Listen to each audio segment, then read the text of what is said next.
Welcome to this explainer. Today we're going to break down the fascinating balancing act between individual liberty and social justice within the Indian Constitution.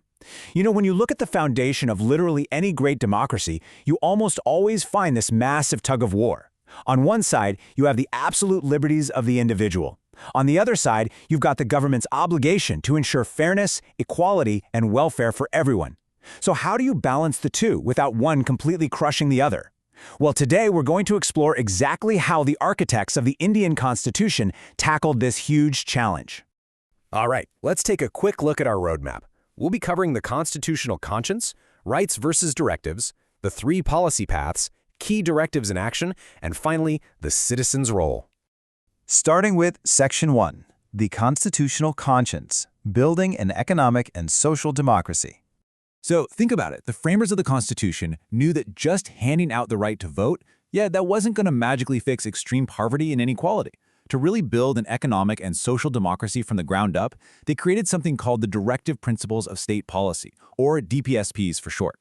You'll find these in Part 4 of the Constitution, spanning Articles 36 to 51, and they are essentially a set of big socioeconomic goals. But here is the catch. As defined by Article 37, these principles are non-justiciable, meaning you literally can't take the government to court and sue them for failing to hit these goals. However, the Constitution explicitly states they are absolutely fundamental in the governments of the country. They impose a positive obligation on the state. It's kind of like a giant instruction manual for creating a truly egalitarian society. And, they didn't just pull these ideas out of thin air. It's a pretty amazing blend of global and domestic influences.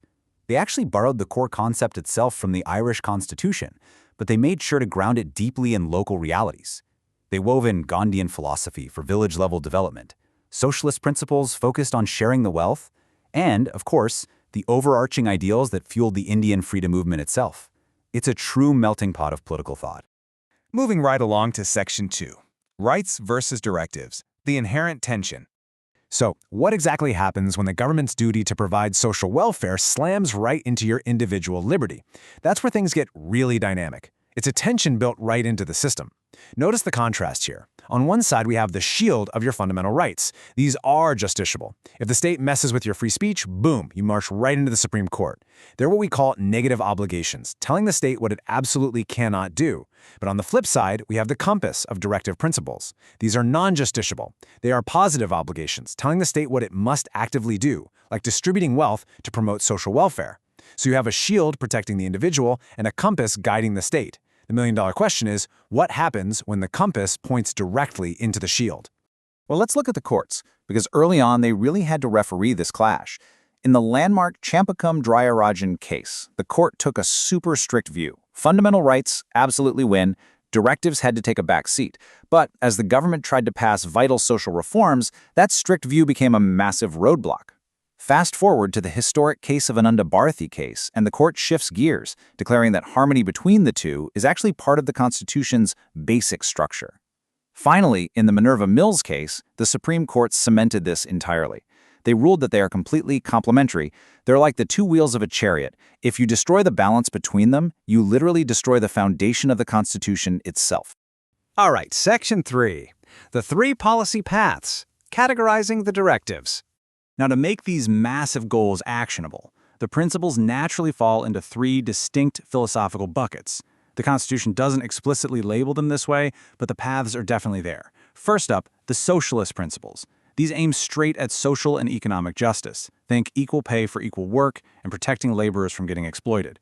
Next, we have the Gandhian principles. Just picture your local village panchayats. These reflect Mahatma Gandhi's vision for a self-sustaining India, heavily promoting local self-government and cottage industries. And finally, we have the liberal intellectual principles.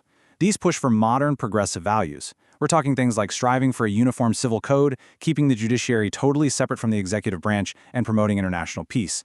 It's a remarkably comprehensive roadmap for running a country. Let's dive into Section 4, Key Directives in Action, the state's how-to guide. Let's rapid-fire through a few of these to see what this looks like when the state actually uses this as a how-to guide. Take Article 39A, for instance.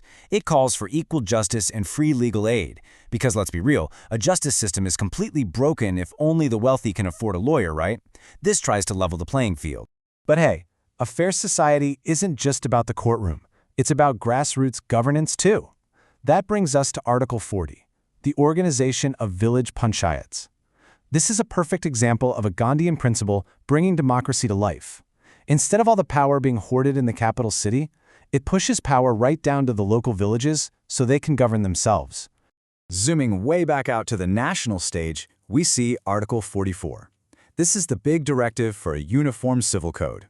It's a major liberal intellectual goal that aims to replace personal laws based on religion with one single, unified set of civil laws for every citizen across the country. Next up are Articles 45 and 46, and we absolutely can't skip these. They focus on early childhood care, education, and protecting weaker sections, particularly scheduled castes and scheduled tribes. These form the absolute bedrock of the state's duty to step up, protect, and actively uplift its most vulnerable people to close those historical gaps. And finally, looking at Articles 48A and 50, from protecting the environment and forests to ensuring a genuinely fair justice system by keeping the judges strictly separate from the politicians, these directives touch every single aspect of modern life. They prove that a welfare state isn't just about handing out money, it's about the air we breathe and the fairness of the systems we live under. Which brings us to our final section, Section 5, the citizen's role, fundamental duties, Article 51A. Okay, so we've talked a lot about what the government owes us, but a healthy democracy is a two-way street, right? What do we owe the nation? Interestingly, these civic obligations weren't even in the original Constitution. They got tacked on much later by the 42nd Amendment in 1976, after the Soran Singh Committee recommended them. The whole idea was simple. You cannot have a thriving nation if citizens only demand their rights but completely refuse to take on any responsibilities. Right now, there are exactly 11 of these fundamental duties. Initially, there were only 10. But you know, society evolves, and so does our understanding of what a citizen's duty actually looks like. That final 11th duty, which is all about kids' education, was added in 2002 by the 86th Amendment. Now, just like the directives, these are non-justiciable, meaning you probably won't go to jail just for being a lazy citizen. But they are a crucial reminder to give back. I mean, look at this list. It ranges from respecting the national flag and anthem to protecting the unity of India. They ask us to promote harmony across our incredibly diverse culture. They require us to protect the natural environment, to develop a scientific temper, which basically means staying curious and open to reform, and importantly, to provide educational opportunities to kids between 6 and 14. And please, don't mistake non-justiciable for unimportant. The courts actually rely heavily on these duties. Just look at this powerful quote from the AIBE Students Union case, where the court literally said fundamental duties are equally important as fundamental rights. Or take the famous MC Mehta case, where the judges leaned hard on our duty to protect the environment to enforce real, strict pollution laws. The courts absolutely use these to define the scope of our rights. So, what does this all mean for us today? We have this beautifully complex document.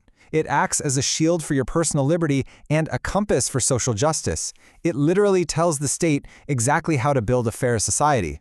But at the end of the day, a constitution is really just ink on paper unless the people breathe life into it. As we wrap up this explainer, I want you to ask yourself, are we actually fulfilling our end of the bargain to uphold the very system that guarantees our freedoms? Think about it. Thanks for joining me on this deep dive into the blueprint of democracy. Keep questioning, keep learning, and I'll catch you in the next one.